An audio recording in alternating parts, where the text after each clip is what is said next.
I am Vibes, owner of LSD Music Production Studios. My name is Omar Denta. I'm the founder of UE Supply Co., fashion designer. I'm Sharita Childs, COO of Experience This Marketing and Advertising Firm. I'm Miles Gage, the co-founder of Rapunzel Investments and director of Financial Pathways. All right, let's get into it.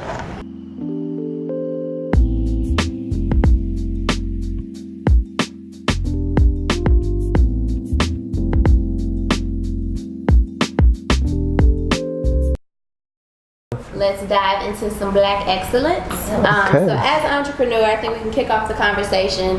What is the biggest misconception you found about being an entrepreneur? That it's fun. Okay. I think the biggest thing is when you see successful entrepreneurs, you think that success is overnight. However, that's just really not the case in the fact there's so many losses and ups and downs. But I don't even call them losses, I call them learning experiences, because if you call them losses and get bogged down by that, it'll be discouraging. So you got to really take everything that comes at you and learn from it. So it's just not an upward battle, it's lots of things that come with it. For me, it's actually support. You would think because you have something so great and you grinding and hustling as much as you can to be consistent with your craft, you think people see it and they honor it, they will respect it or actually assist you.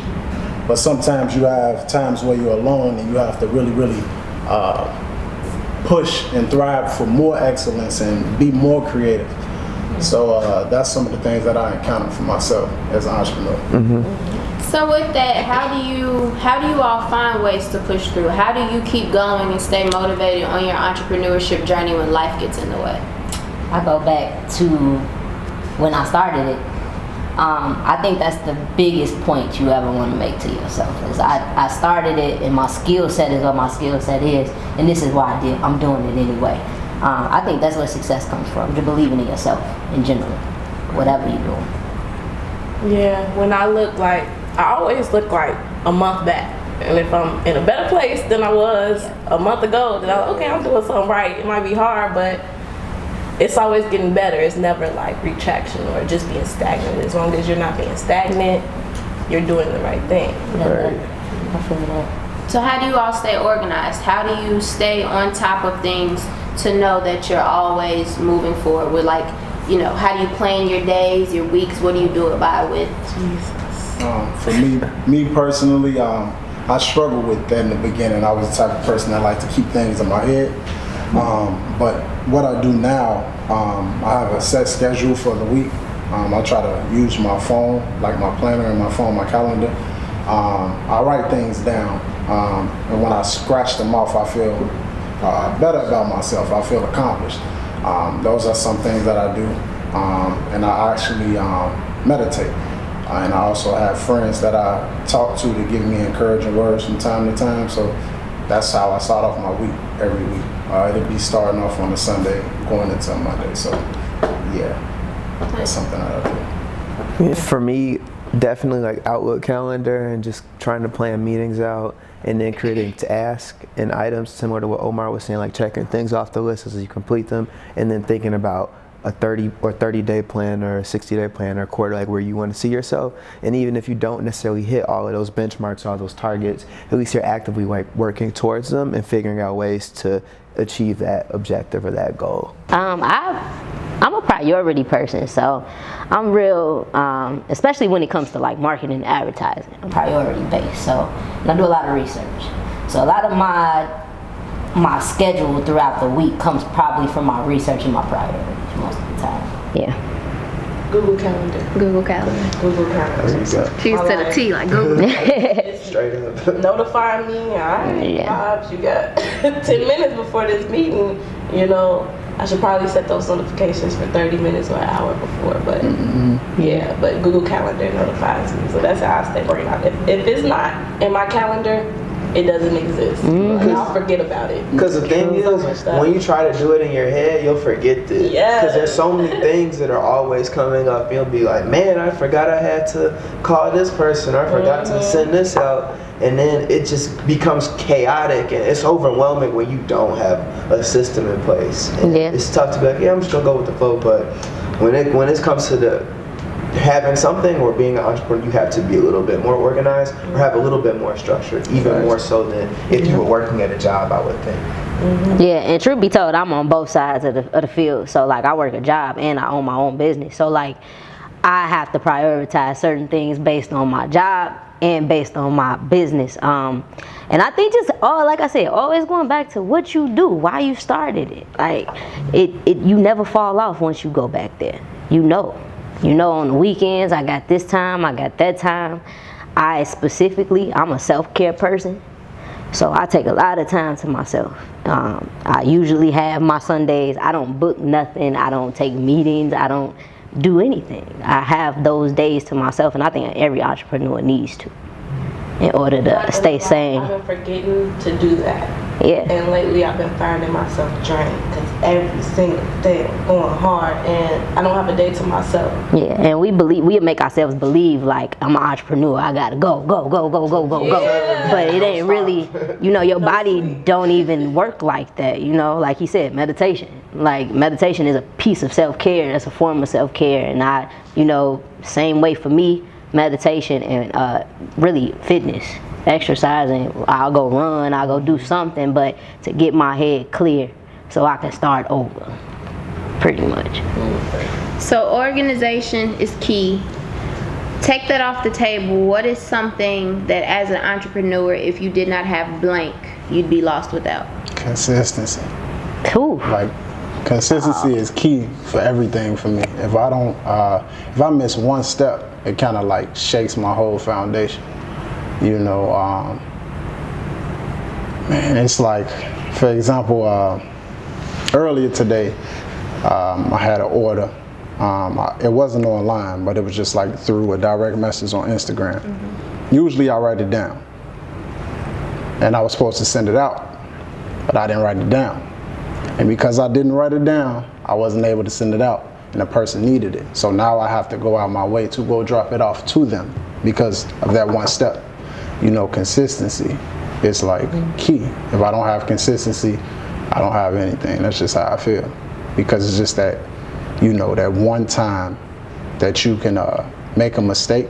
And it's okay to make mistakes, but it's that one time, especially at this point in my life, it's that one time that can actually like really take away opportunities. You just got to be consistent. Like you can't be 5 years in the game and making the same mistakes that you was making the second and third year in your brand or your business or your company or your franchise. You might not even make it that far doing that. Yeah, facts. Yeah, that's true. I would say vision. If you don't have the vision, you can't be an entrepreneur, because I think it having its ups and downs, you have to be able to stomach that and be able to understand what's at the end of the tunnel. Why are you doing it? And a lot of people are not able to do that, which is why they don't go strike out on their own, because they need the structure of knowing that this paycheck in 2 weeks is coming for sure, the certainty of it.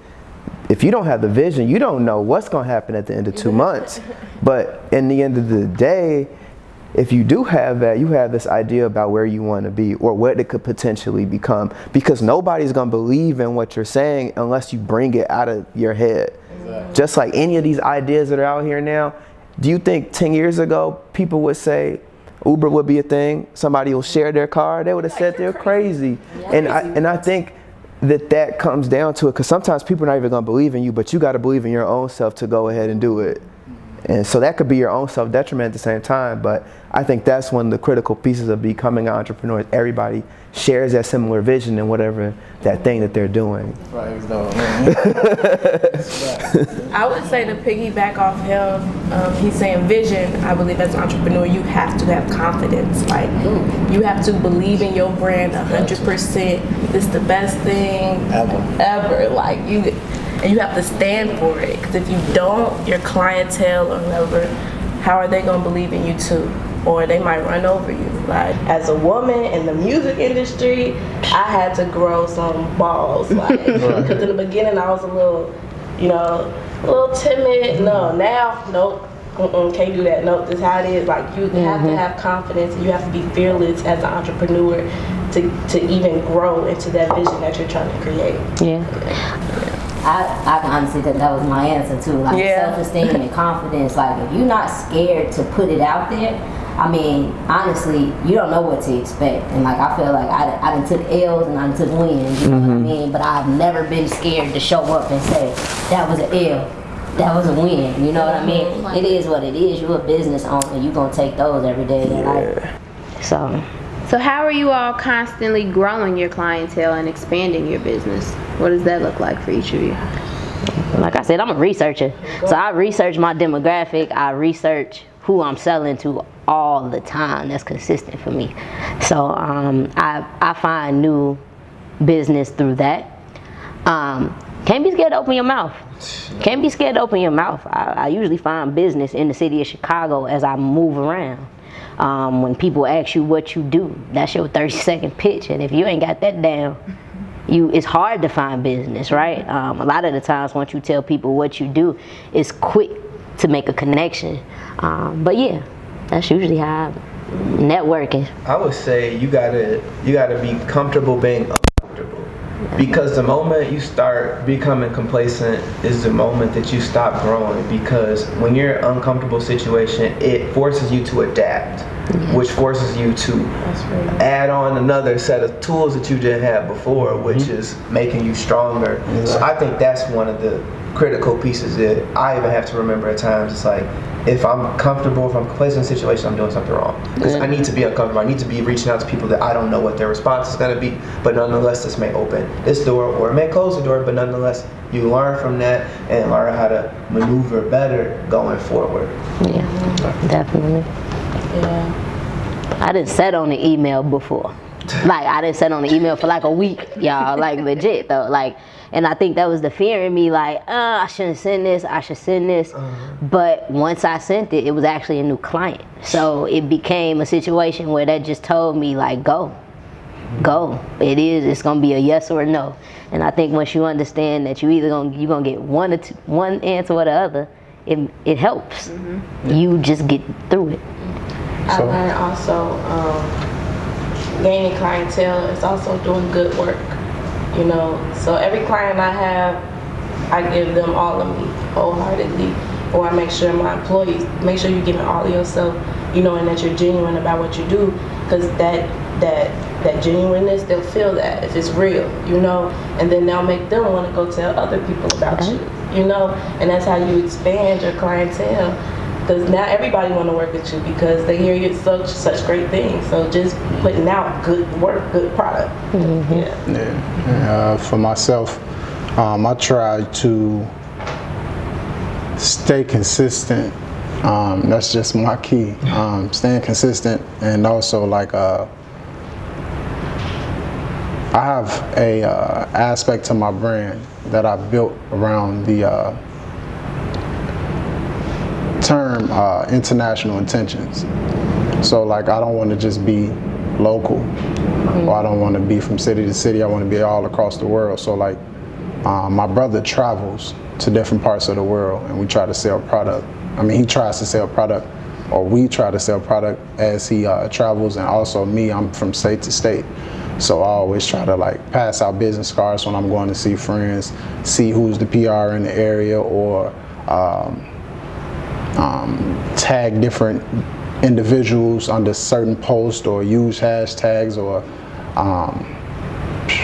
just ask people to spread the word. Like, one thing that I realized when I first started selling my product is that people enjoy the material. They love the material, but they was like stingy about it. They wanted to keep it to themselves. Like, I want to feel exclusive. So now I'm doing customs. So customs bring in new people, because it's like, okay, he got the new Yeezys on, and I found the hoodie to match it. And I found the hoodie, made a hoodie to match it. Like, people gonna be like, where did you get that from? And he does custom, so they come to me and they ask me different questions as far as how we can go about something for them particularly. So like, standing out and being original is how I gain interest. That's real. So Miles, you're in finance and investments, Sharita marketing, Vibes music, Omar fashion. How do you all go about, I love the diversity. How do you all go about finding resources in your fields, in your respective fields? And like, what does that look like? Lift up a rock and see what's under there. I think given what we're doing with Rapunzel in the sense of it's an app that basically aims to expose individuals to the world of investing, I think that there are a lot of resources already out there as far as a lot of financial services firms that are trying to get into the space but don't necessarily know how to connect with a lot of the users of the app itself. So really, it's a lot of networking in the sense of leveraging people already know in the investment world to try to get a meeting with somebody that could potentially sponsor an investment contest as we host on the app. And I think in that regard, it's a little bit easier because you know what the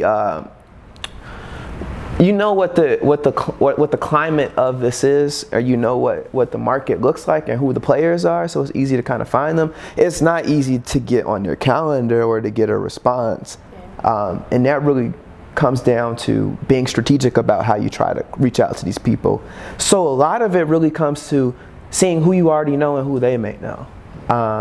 And like I said earlier, it comes down to being comfortable being uncomfortable.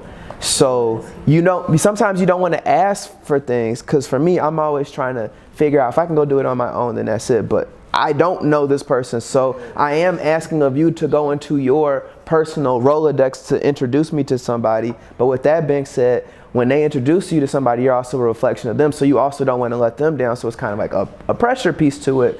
So that makes it a little bit more complex than just, okay, can you give us some money, or hey, can you facilitate this introduction? It's like, what's in it for me, or how do we know this is worth my time? Interesting. Yeah. I'll go ahead and piggyback off him. Strategy for marketing and advertising, it's all about strategy. I mention research a lot because it is all about research. And I find most of my clients, let me stop saying we find most of our clients through a process of research, creative development, by developing different experiential ideas for these companies. So if I'm talking to a Procter & Gamble and they have an organization that's called My Black is Beautiful, I'm kind of researching the products they have and how do I connect those products to my community, or how do I connect those products to the event that I'm working on, or how do I create a branded experiential marketing situation for Procter & Gamble, right? So 1 is strategy, 2 is research, and 3 is get as creative as you can. And like you said, nothing is too big, in my opinion. And when it comes to all of our, really all of our companies, nothing is too big. And I think I found with a lot of these corporate brands that if you step out the box and make sense, let me just be honest with y'all, I'm a black woman. No, I gotta be real with it, because I'm a black woman, and a lot of the times when it comes to marketing and advertising, if we don't understand diversity and inclusion, we really can't get that dollar, right? So the diversity and inclusion when it comes to marketing is understanding how to connect that community to that company, pretty much. As long as I can do that, I can get a dollar. It's not easy to get that dollar as a black woman in general, because you have large corporate brands, and I bring up Gucci, talking to them right now actually about doing something within the black community because it's necessary, but they're not really interested in it. Why? You know what I mean? And you ask yourself those questions, and you say, with the situation going on, with the racism within your company, why not? Well, we support diversity and inclusion. Well, you support diversity. You don't really support inclusion. And I think once we've made that point in marketing and advertising, it became easier to find clients. I have to understand that, yeah, you can hire a black person, but you're not included in the black community. MAC, Cosmetics, and I'll name these companies because I've had the conversations with them, you know what I mean? And I think once you break down, like I said, in marketing and advertising, what it really means to that brand, then it becomes easier to get through that industry.